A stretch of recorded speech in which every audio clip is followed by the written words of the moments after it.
All right, tonight our neighbors to the north bring you their flagship beer from the oldest brewery in Canada. Now, this is Moosehead Lager. You know it, you've seen it everywhere, you probably had it many times. Definitely not a hard to find beer. 5% alcohol by volume. It's an American pale lager. I'm not getting an adjunct description from this, which is a good sign. American pale lager. So hopefully the taste matches up.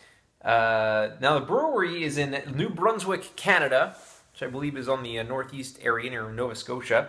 Actually, New Brunswick, I think, is in Nova Scotia. I could be wrong. I don't know. If you're a Canadian and you're watching this, I apologize. I'm just not very good with Canadian geography. I like the big provinces like Manitoba and Saskatchewan and those things, but when we get to the east, it gets all cluttered to me. The brewery started in 1867, so it's the oldest brewery in Canada, as I mentioned. It survived 2 fires since then, and from what the description is telling me, it was founded by a woman. A woman founded this brewery, which, you know, back in the 1860s, I guess that was unheard of, I would think. Her name is Susanna Oland. Susanna Oland. And even today, there's not many women-owned breweries in the U.S. And around the world. There are a handful of them, but not too many. So the fact that this was opened by a woman in the 1860s up north of the border was, you know, I guess a sign that Canada was a little more progressive than everyone else back in the 1860s. We were fighting our Civil War back then. 71 is what it gets on Beer Advocate, which is decent. It gets a, oh my gosh, it gets a 7 on Rate Beer, which is awful. Awful on Rate Beer. Decent for this kind of beer on Beer Advocate, though. So this is a very wide kind of range. Kind of reminds me of the Genesee ice beer that we did a little while ago. So let's open up Moosehead. Is there any blurb on here? Nah, I think it's just pretty much a macro kind of nondescript glass. I hate these green things because these green bottles because I mean you get them anywhere near light and they're going to skunk pretty easily. Heineken is a very good example of that. Even though it's not a green bottle, Newcastle just skunks all the time. And you know what? I'm getting a skunk kind of aroma from this, quite frankly. And this I picked up from a Mix-a-Six inside of a supermarket. So all the light that might have been on it was artificial and it was way up high. It's like kind of like the light that's filtering into this kitchen. So I don't really know how to really rate this if it's a little bit skunked. But let's pour into this glass. It is a fairly fresh bottle, I think, from what I understood. I thought I looked at the date.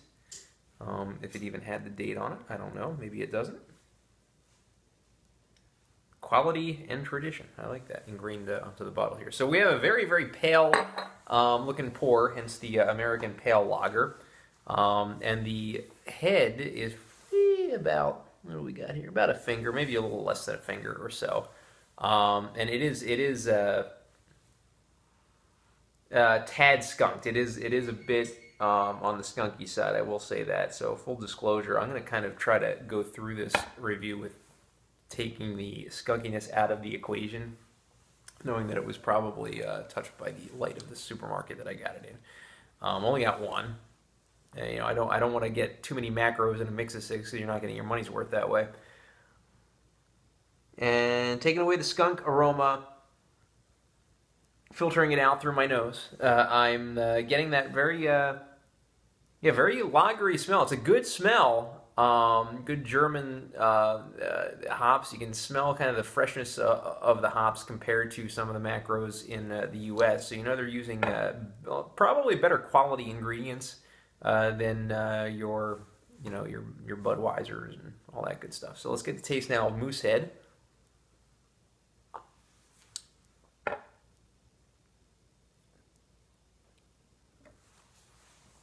Smooth. A very smooth lager. I like it. It's got a full, rich aftertaste. It's got that dry kind of backbone to it. And I really like as I breathe out, I'm kind of getting the wafting aroma of the hops. And it's not a corn kind of sensation, which is a great sign.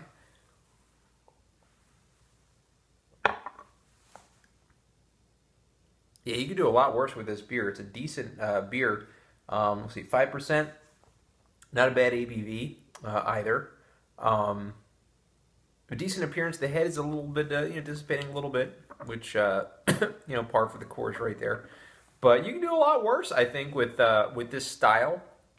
And for the amount of money you're going to spend on a case of this, I would definitely get a case without any problem of Moosehead. I would make sure that I kept it out of the sunshine or any kind of artificial light and just kept it locked in the case the whole time. I don't know what happened here, but a good beer. And I'm going to go ahead and I'm going to give Moosehead Lager a 7 out of 10. And I've had problems with people saying, how dare you give this awful beer whatever and give this great beer a lower score. Well, the reason I give some of the other beers, like some of the IPAs, lower scores because there's a bar set for IPAs. I mean, I understand IPAs are in a class of their own, and other styles are in a class of their own. I'm not rating these beers based on beers overall, if that makes any sense. I'm rating them, trying to mix everything in and rate them as it pertains to their style. First and foremost, their style. And anything else would be kind of rated, alongside that. But the style first, and for this style, an American Pale Lager, which I understand there aren't a ton of 10s on the board for this. As far as the style goes, I'll give it a 7 out of 10. Thank you.